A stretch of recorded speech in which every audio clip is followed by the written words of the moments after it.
Hello and welcome to my channel. On today's video, I will show you guys my way to saving the anti-gravity apps quota. So as you know that anti-gravity, especially the free tire, is really fast to, really fast exceed the quota. Even if you subscribe for the pro version, it also very fast to exceed the quota.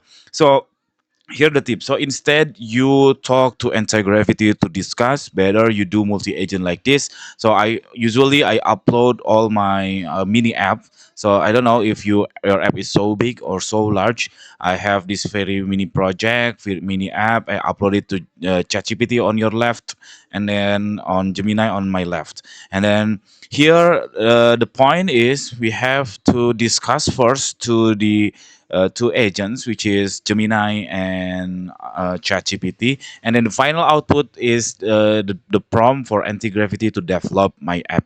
So first upload the files, these files, and then first thing first, you have to confirm that ChatGPT or Gemini understand your files. So like this, please confirm you understand these files. I just prompting like that, and then I never read his understanding about the files, but I have to doing that because I have to put context or concrete context into the AI, and then after that, and then after the ChatGPT and Gemini already confirm, blah blah blah, and then you just share about you want to discuss about further development, blah blah blah, and then uh, ask ChatGPT and Gemini don't do any code, just discuss. Okay, make sure you are same page with the ChatGPT and Gemini, and then after that, pour in all your thoughts about your development. Anything on your thought. For me, I this app is about math practice for my children, and then here I just pouring my thoughts, just jot down anything here, and then here the key. The key ask me 20 yes or no questions to deepening my situation or to deepening my intention or my goals. So instead of instruct give the real instruction, I mean give the strict instruction to ChatGPT and Gemini, you ask ChatGPT and Gemini to ask you or to interview you. So here I mean ChatGPT give me 20 questions, and then also the Gemini give me 20 questions. So here I will copy and paste it 40 questions into one text editor, whatever it is, and then I will answer it each by each. So here, after I answer it each by each, you have to copy all of them. So synthesize this, and then this is my answer to all 40 questions. So now we merge the Gemini ideas and then ChatGPT ideas. So I will paste all the 40 question and my answers, and then later Gemini and ChatGPT will give you the big picture or deep understanding of your answers.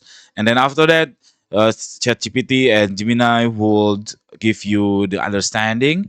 And then lastly, what you have to do, you you just you just ask both of them like this.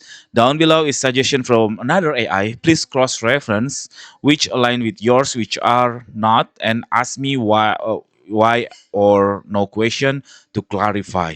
So the I just uh, give ChatGPT Gemini response, and then conversely, I give Gemini ChatGPT response, and then after that, have I will have very complete understanding between all of those AI, and then finally, if you ask by the AI about um, last confirmation above this one, you just simply answer it again, and then finally you prompting about, okay, I understand, and then please I suggest you to finalize with ChatGPT, and then at the final, if you already align your your thoughts with ChatGPT, just ask ChatGPT to make the prompt for anti-gravity. So here, okay, now write me prompt for anti-gravity in MD format. This is important, MD format, because anti-gravity or any AI very native on .md format. Make sure one shot prompt and ready to copy and paste by me. And then ChatGPT will give you very deep prompt. It's very deep and very long prompt, and then just copy and paste on it, on the anti-gravity, and then anti-gravity would execute meticulously about your prompt because it's so detailed, and then it's minimum the miscommunication between you and anti-gravity. So that's it. That's my tips how to save or how you prudent your anti-gravity quota. Instead of discuss on anti-gravity, you discuss it with ChatGPT or Gemini chat on your browser. So that's it. Very simple tutorial. Not so simple, I think. Thank you for watching. See you in the next video. Bye bye.